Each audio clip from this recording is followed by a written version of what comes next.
For Pacifica Radio, I'm Christina Onnested.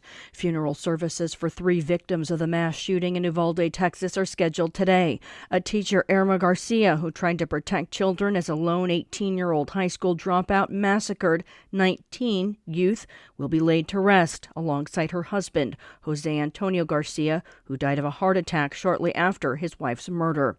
They leave behind 4 children. The family has launched a GoFundMe campaign that's raised more than $2.7 million for their surviving children. Funeral services will also be held for 10-year-old Jose Flores Jr. 11 funerals are planned this week.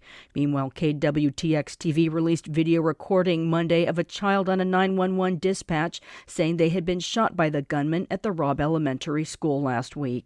Are you in there? Where?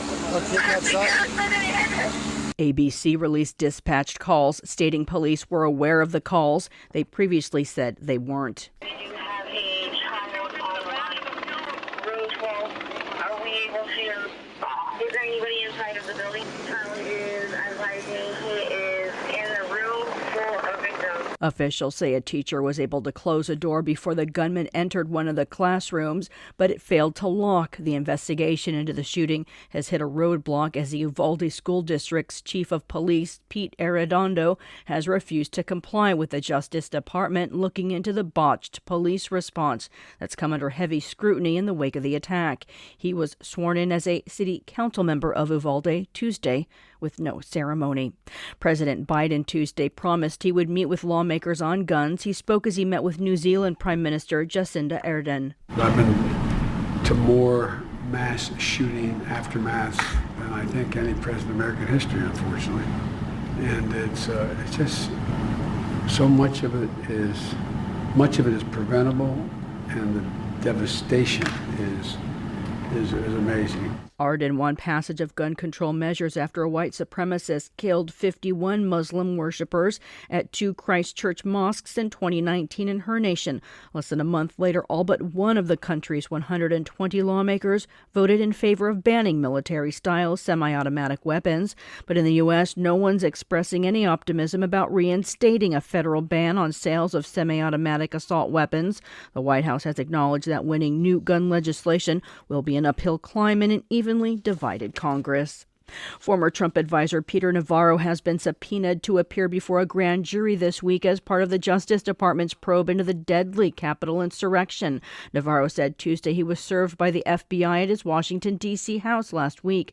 The subpoena is the first known instance of prosecutors seeking testimony from someone who worked in President Donald Trump's White House as they investigate the worst attack on the Capitol in 2 centuries. The Navarro subpoena could signal the Justice Department is widening its probe to examine the activities and records of people who work directly for the Republican president. The Biden administration is sending Ukraine a small number of high-tech medium-range rocket systems. Ukrainian leaders have been begging for the critical weapons as they struggle to stall Russian progress in the Donbass region. The rocket systems are part of a new $700 million tranche of security assistance from the U.S. It's the 11th package approved so far and will be the first to tap the $40 billion in security and economic assistance recently approved by Congress. Meanwhile, Ukraine's Prosecutor General Irina Venediktova says they will begin prosecutions of 80 Russians suspected of war crimes. We have more than 600 suspects. Actually, it is high level of top militaries, politicians and propaganda agents of Russian Federation.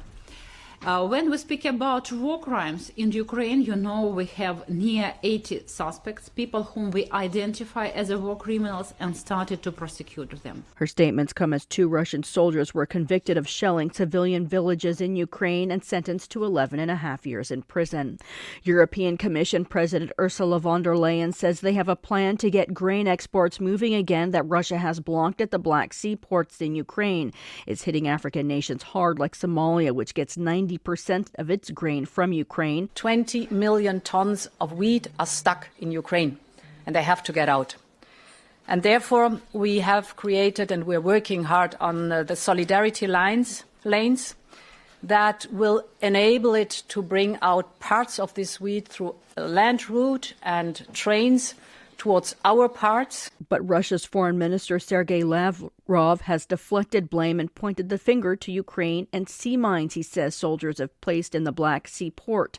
His comments were translated by Al Jazeera. Ukrainian officials must clear mines from Ukrainian territorial waters. If the demining problem, which we have been drawing the attention of Western colleagues for several weeks, is resolved, the Russian Navy will ensure that these ships pass into the Mediterranean and then to their destinations. Russia's Foreign Minister Sergei Lavrov. A coalition of 200 organizations is calling for an alternative to the 9th Summit of the Americas, which the U.S. is hosting for the first time this year next week. The event brings together leaders from the Americas and is set to take place in Los Angeles. But this year, a growing number of leaders, including Mexico's president, are threatening not to attend if the Biden administration follows through with its plan to exclude Cuba, Venezuela, and Nicaragua. Organizers of the Alternative People's Summit for Democracy say the summit will raise issues that have been excluded from the official summit with a focus on immigrants and women. I'm Christina Onnested reporting for Pacifica Radio.